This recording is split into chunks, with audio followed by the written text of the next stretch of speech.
আজকে তৈরি করে দেখাবো কলা পাতায় সুন্দর বাহারি পাপড়া, যে পাপড়া দেখতে খেতে অসাধারণ।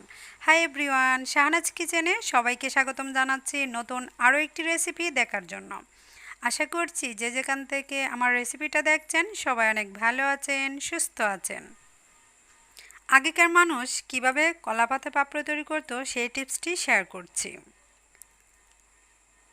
শিলপাটায় চাল গুঁড়া করে তারপর এই পাপড়াটা আমি তৈরি করব। পাপড়া বানানোর জন্য 250 গ্রাম এখানে আতপ চাল নিয়েছি। চাউলগুলিকে পানি দিয়ে ভিজিয়ে রাখবো 30 মিনিটের জন্য। এর চেয়ে বেশি যদি ভিজিয়ে রাখেন তাহলে বেশি পানি লেগে যাবে, তখন আর গুঁড়ার পরিমাণ সহজে বের হবে না, আপনার বাটতে অনেক কষ্ট হবে। গড়ি ধরে জাস্ট 30 মিনিটের জন্য আমি এটাকে নরম করে নিব। আপনি চাইলে এটাকে ব্লেন্ডারও ব্লেন্ড করে গুঁড়া করে নিতে পারেন। আজকে আমি শিলপাটায় বেটে তারপর গুঁড়াটা করে নিচ্ছি। পাপড়া জাতীয় যে কোনো পিঠা দুটি ঈদেই করা হয়, কুরবানি ঈদ আর রমজান ঈদ। রমজান মাসে বেশিরভাগ যে কোনো পাপড়া তৈরি করে 2 থেকে 3 মাসের জন্য আমরা সংরক্ষণ করে থাকি। আজকাল যে কোনো বিয়ের অনুষ্ঠানেও কিন্তু গ্রামেগঞ্জে এখনও প্রচলন আছে। আগের তুলনায় যদিও কম, তবে এখনও আছে। 30 মিনিট রাখার পর চালগুলি সুন্দর নরম হয়ে আছে, এখন শিলপাটায় বেটে নিব। আজকে আমি চালনির সাহায্যে চেলে গুঁড়াটাকে আলাদা করে নিচ্ছি। আপনার যেভাবে সুবিধা হবে সেভাবেই করে নেবেন। পানি দিয়ে নরম ব্যাটারের মতো করা যাবে, সেটা মনে হচ্ছে আমার জন্য সময়ের পরিমাণ বেশি লাগবে, তাই আমি বেটে শুকনো অবস্থায় গুঁড়া করে তারপর চালনির সাহায্যে চেলে আলাদা করে এইভাবে বেটে নিব।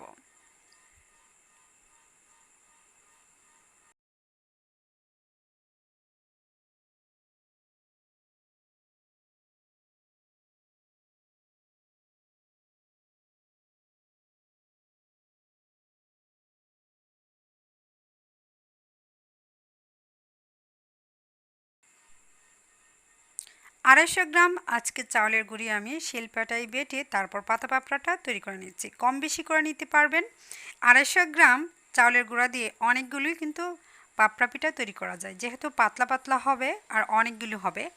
আজকে আমি 3 কালারের, সাদা, সবুজ আর লাল কালার, 3টি কালারের পাতা পাপড়া তৈরি করছি। আমি আমার পছন্দ অনুযায়ী কালার অ্যাড করছি, আপনার যেই কালার ভালো লাগবে সেটা করবেন। তবে কালার অ্যাড করার ক্ষেত্রে অবশ্যই ফ্রুট কালার নেওয়ার চেষ্টা করবেন। কেমিক্যাল যে কোনো কালার এখানে যদি নিতে চান বাচ্চাদের খাবারের ক্ষেত্রে সমস্যা হতে পারে।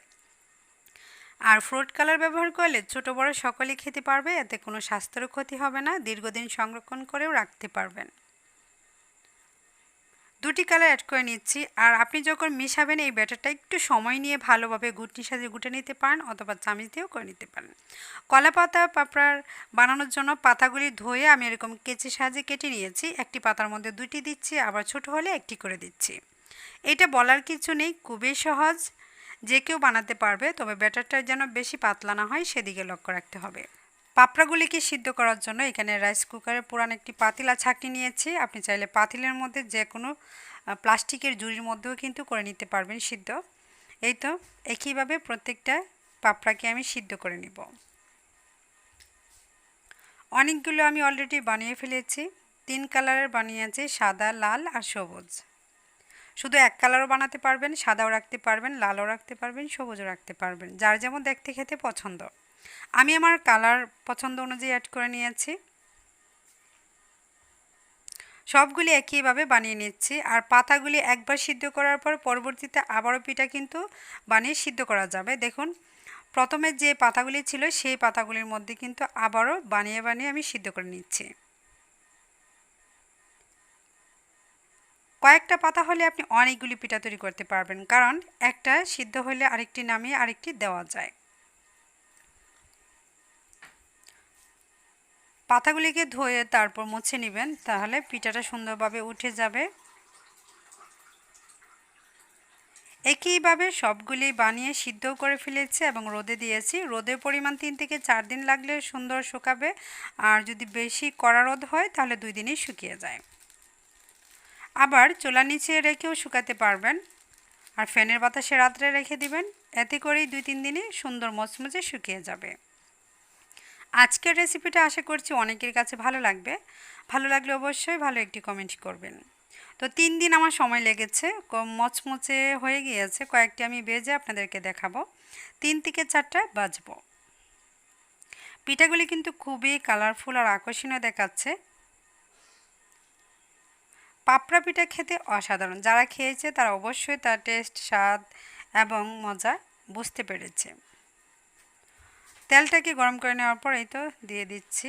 দেওয়ার সাথে সাথেই ফুলে ডবল হয়ে যাবে আর খেতে অসাধারণ স্বাদের।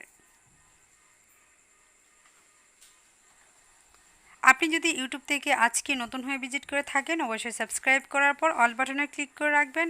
আর ফেসবুক পেজ থেকে দেখলে আমার পেজটা ফলো দিয়ে রাখবেন।